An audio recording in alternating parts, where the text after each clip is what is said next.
Bring, BRING, bring. একটা হচ্ছে face, FETC, face.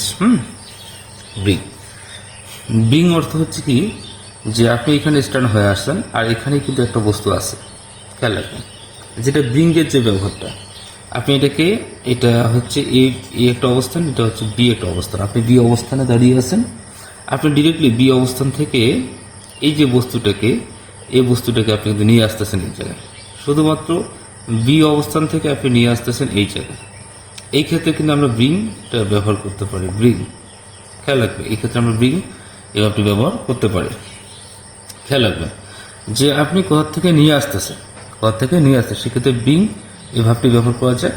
কিন্তু আপনি এই জায়গা থেকে গিয়ে আবার এইখানে নিয়ে আসতেছেন, এখান গিয়ে আবার এখানে নিয়ে আসতেছেন, এই যে গিয়ে নিয়ে আসতেছেন, সেক্ষেত্রে কিন্তু আমরা ফেস, FETC, ফেস এই ভাবটি ব্যবহার করতে পারি।